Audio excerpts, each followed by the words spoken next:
Now I can talk. Essentially, I've been doing the video where I was talking about, of all things, you know, the Vortex Strike Eagle, and it is probably going to be utilized on, you know, some banger and all the good stuff like that there. This one, of course, being the Vortex Strike Eagle, and this guy being a 4x20, 4x50.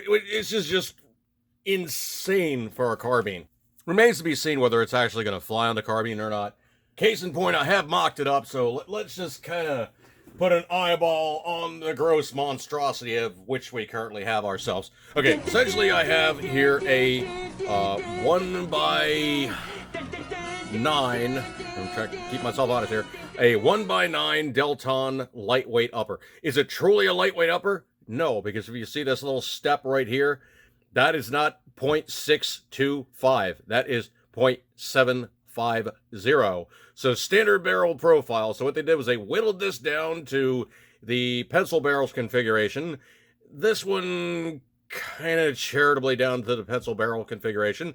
But of course you then have this big honking scope on here. And this thing is very, very, very sturdy, shall we say.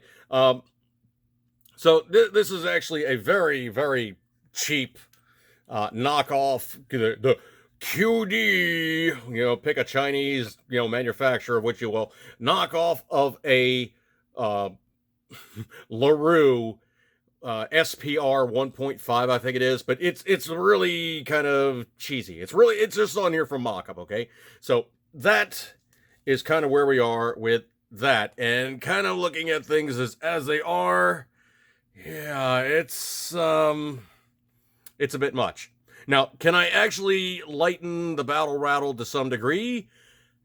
Not in this configuration. This scope weighs a lot. It's 0.7 kg, like 700 grams, and like 1.7 pounds or something like that. So it's not a small piece of kit. You know, it is actually a fairly thick wall, 30 millimeter, you know, full adjustable goodness. It's got parallax adjustment on it. It's got the lighted reticle. That reticle is really, really fast. Now, what can I do in terms of, like, you know, handguard, forearm, call it what you will? I can actually utilize something to not add that much more mass to it. And what I did was, in my travels, I was like, well, man, carbon fiber is badass. And, you know, of course, you're going to do this Forgotten Weapons thing where they basically did, you know, the WWSD, you know, the what would Stoner do if he came up with, you know, the latest iteration of a AR style MSR, modern sporting rifle. You know, where would the process go into? Well, obviously, you would have a M4 style receiver. Of course, you would have, you know, the M4 ramps. Of course, it would say M4 in the front of the receiver, and it would have numbered T-slots. This one doesn't have that. The Delton, I forget if it does or not. I put the mount on there, so I put the mount on there, so I can't really tell. Now, what I did was I went on there, and there is, this is laughably carbon fiber. This is not carbon fiber, okay? This is actually polymer. So roughly about the same thing as nylon 6, or I want to charitably say it's roughly about the same thing as, like, you know, basically polymer, okay?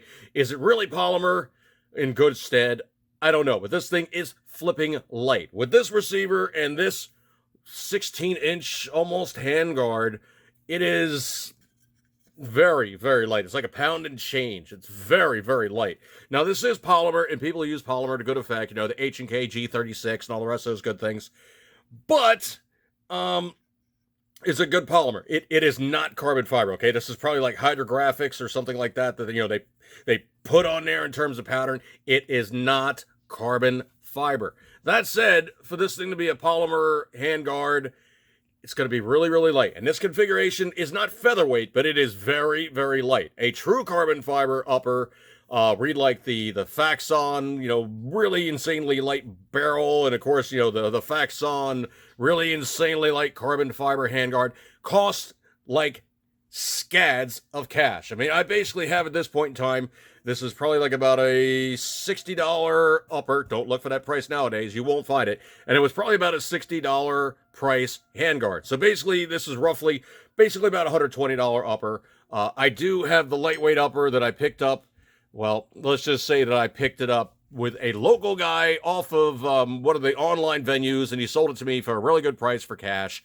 So, truthfully, with everything all up and running, okay, let's just do the quick breakdown here, okay? I had the mount. The mount was cheap. The scope was about $340ish with tax and shipping. The upper I got into for $2.25. So let's just do the math here, okay? So basically, you look at it, 340, 225, another $120 here. So I'm now looking at a lightweight upper for ridiculously light prices. Now the thing about it is of course you go, well, dude, if you're doing a what would Stoner do, you need to have a you'd need to have a Cav Arms lower, a GWACS lower, or the newest iteration they're in, where they're now making the newest version of a Cav Arms / GWACS lower. And I have a few original Cav Arms lowers. Now, jokingly, I have one of my semi-house toy rifles, and that's probably going to be relegated to being the lower for this guy. Now, obviously, there's a couple things that need to take place. If I'm going to be utilizing this handguard on this barrel, there's a slight issue.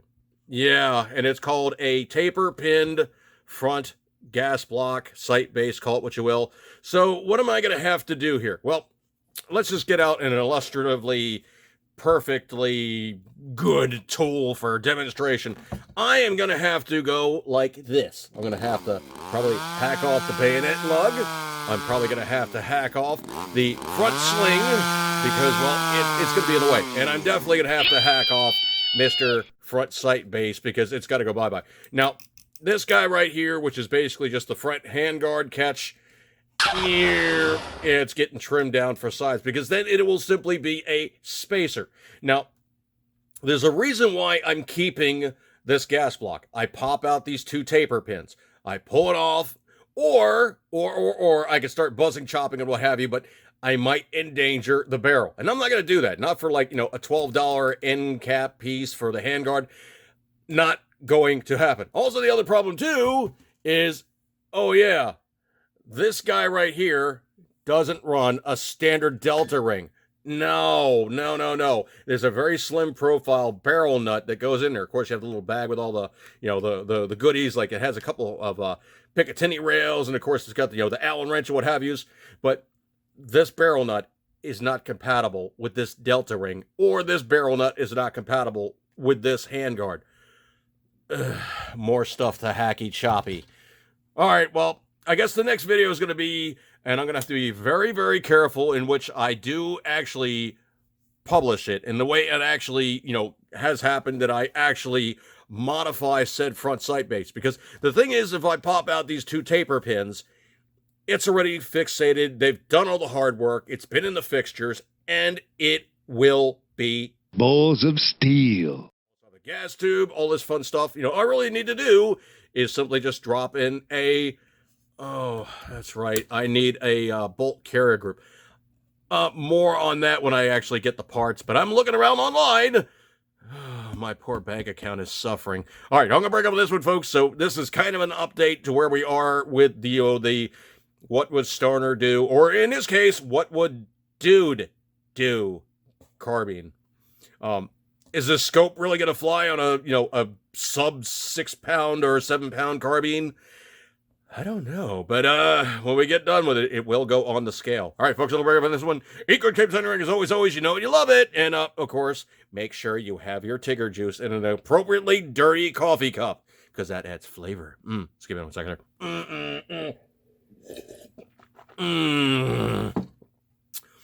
Dirty coffee cup equals halfy coffee cup, because that is your germs. Catch you guys later. Break with this one. Eat good, keep centering as always, you know it, you love it. And 80s podcast channel doing crazy stuff like I usually do. Big ass scope on a carbine. Yeah, I gotta do it because nobody else is doing it. Okay, catch you guys later.